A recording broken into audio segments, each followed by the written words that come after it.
ఉపయోగించలేదు. ఎందుకంటే ఈ ప్రాజెక్టులు 2014 నుంచి 2023 వరకు వాళ్ళు 1,80,000 కోట్లు ఖర్చు పెట్టినా దీని మీద ప్రాజెక్టులు పూర్తి చేయలేదు.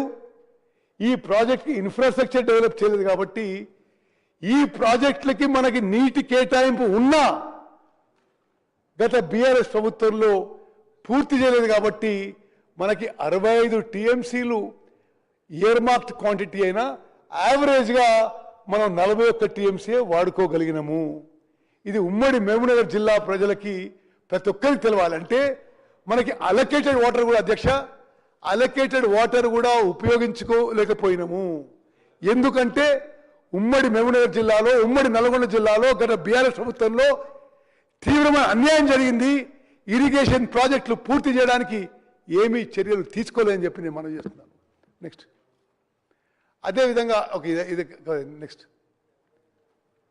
అదేవిధంగా ఈ Pothireddypadu head regulator Rayalaseema lift విషయంలో నేను ఈ సభకి కొంత వివరంగా చెప్తా. ఎందుకంటే పోతిరెడ్డిపాడు హెడ్ రెగ్యులేటర్ కానీ రాయలసీమ లిఫ్ట్ ద్వారా తెలంగాణకి రావాల్సిన కృష్ణా నదీ జలాలు 13 టీఎంసీ పర్ డే.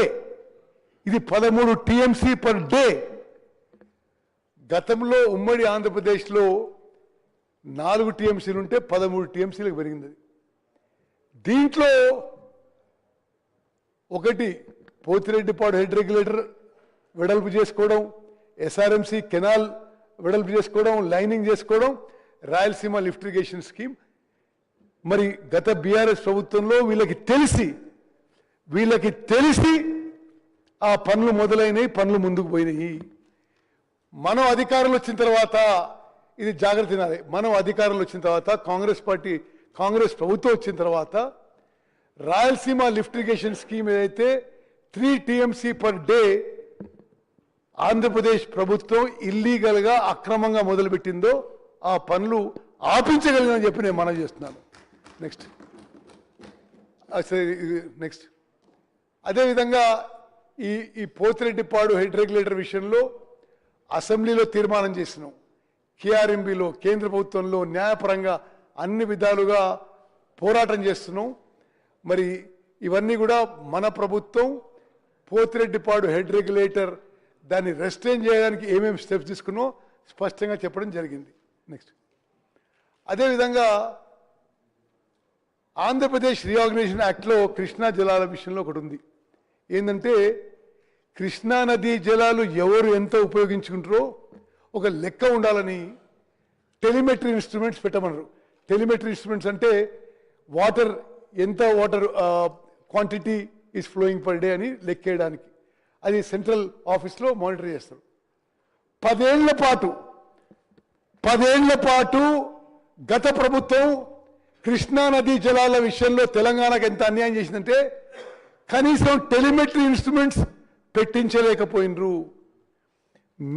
కాంగ్రెస్ ప్రభుత్వం వచ్చిన తర్వాత మేము కేంద్ర ప్రభుత్వంతో కేఆర్ఎంబీతో పట్టుబట్టి ఆంధ్రప్రదేశ్ ప్రభుత్వం ఈ టెలిమెట్రీ ఇన్స్ట్రుమెంట్స్కి వాళ్ళు ఇవ్వాల్సిన బడ్జెట్ వాళ్ళు ఇవ్వకున్నా మేం బడ్జెట్ ఇస్తాం, వాళ్ళ సైడ్ టెలిమెట్రీ ఇన్స్ట్రుమెంట్స్ పెట్టడానికి కూడా మేం బడ్జెట్ ఇస్తామని చెప్పి కొంత అమౌంట్ ఇవ్వడం జరిగింది. ఇంకొంత మరి ఎంతైతే అంత ఖర్చు పెడదామని చెప్పి కూడా స్పష్టంగా చెప్పినాం. నెక్స్ట్ అదేవిధంగా ఇప్పుడు మనం బీఆర్ఎస్ నాయకులు ఈ గోదావరి నదీ జలాలు అక్రమంగా తరలించే ప్రాజెక్టులు చేస్తే ఈ తెలంగాణలో కాంగ్రెస్ ప్రభుత్వం పెద్ద మనుషులు పట్టించుకోవడం లేదు, నిర్లక్ష్యమని రకరకాల ఆరోపణలు చేస్తారు. స్పష్టంగా శాసనసభ రికార్డుగానే మనవి చేస్తున్నా, ఆనాడు వైఎస్ జగన్మోహన్ రెడ్డి గారు ఆంధ్రప్రదేశ్ ముఖ్యమంత్రిగా, కల్వకుంట్ల చంద్రశేఖరరావు గారు తెలంగాణ ముఖ్యమంత్రిగా పలు సమావేశాలు ప్రజాభవన్లో చేసి ఆంధ్రాకి లాభమయ్యే విధంగా, ఆంధ్రాకి మేలు జరిగే విధంగా చర్చలు కొనసాగిందని చెప్పి నేను మనవి చేస్తున్నా. ఇప్పుడేమో బీఆర్ఎస్ పెద్ద మనుషులు ఆంధ్రప్రదేశ్ అక్రమంగా నీళ్లు తరలించకపోతుంది ఈ ప్రభుత్వం ఏం చేసిన ఆరోపణ చేస్తారు. ఆనాడు స్వయాన ముఖ్యమంత్రి కేసీఆర్ గారు గోదావరి జలాలని రాయలసీమ తీసుకుపోయి రత్నాలసీమ చేస్తా అని చెప్పిండు. అనేక సందర్భాల్లో శాసనసభలో చెప్పిండు. అక్కడికి రాయలసీమ పోయి మరి అక్కడ శాసనసభ్యురాలు రోజా ఎట్లా చెప్పిండు. మరి మీ అందరికీ తెలిసిన విషయం, గోదావరి నదీ జలాల విషయంలో మన ప్రభుత్వం వచ్చిన తర్వాత కేంద్ర ప్రభుత్వంపై న్యాయపరంగా పోరాటం చేసి ఒక్క చుక్క నీళ్లు కూడా తెలంగాణకి రావాల్సిన విషయంలో తెలంగాణ నీటి హక్కుల్లో ఎక్కడా పోనీకుండా చేసింది మనమని చెప్పి మనం చేస్తున్నాం. నెక్స్ట్ ఇవన్నీ ఇప్పుడు ఆ రోజు వాళ్ళు సమావేశాలు పెట్టుకొని ఆంధ్ర తెలంగాణ వేరు వేరు కాదు, బేసిన్లు లేవు, బేసిజాలు లేవు, ఇంకా ఎన్నెన్నో ఉన్నాయి ఇటువంటివి. వాళ్ళేమో ఆంధ్రప్రదేశ్కి తెలంగాణ నీటి హక్కులకి ఇబ్బంది కలిగే విధంగా చర్చలు జరిపి ముందుకు పోయినరు. మేమేమో అన్నీ ఆపిస్తున్నాం. ఇప్పుడు ఆపిస్తుంటే అసత్య ప్రచారాలు, ఒక ఫాల్స్ నెరేటివ్ బీఆర్ఎస్ పార్టీ పెద్ద మనుషులు ప్రజల్లోకి తీసుకుపోతున్న విషయం యావత్ తెలంగాణ ప్రజానీకాన్ని గుర్తుపెట్టుకోవాలని చెప్పి మనం చేస్తాం. నెక్స్ట్ ఇది ఉదాహరణకి ఒక ఉదాహరణ ఇస్తా. Rayalaseema లిఫ్టిగేషన్ scheme 3 TMC per day, అంటే ప్రతిరోజు 3 TMCలు శ్రీశైలంలో అబ్సల్యూట్ బాటమ్ నుంచి లిఫ్ట్ చేసే విధంగా గతంలో బీఆర్ఎస్ ప్రభుత్వంలో ప్లాన్ చేస్తే, అంటే శ్రీశైలం 797 లెవెల్ నుంచి ప్లాన్ చేస్తే కేంద్ర ప్రభుత్వము ఒక అపెక్స్ కౌన్సిల్ మీటింగ్ పిలిచింది. దాని మీద అపెక్స్ కౌన్సిల్ మీటింగ్ పిలిస్తే గత ముఖ్యమంత్రి కేసీఆర్ గారు ఆంధ్రప్రదేశ్ ఈ రాయలసీమ లిఫ్ట్ ఇరిగేషన్ స్కీమ్ కట్టుకోవడానికి దోహదపడే విధంగా వాళ్ళు పిలిచినప్పుడు ఇప్పుడు నేను రాలేను అని చెప్పి ఆ Rayalaseema lift irrigation scheme tenders పూర్తయినాక కొంతకాలం తర్వాత అపెక్స్ కౌన్సిల్ మీటింగ్ పోవడం జరిగింది.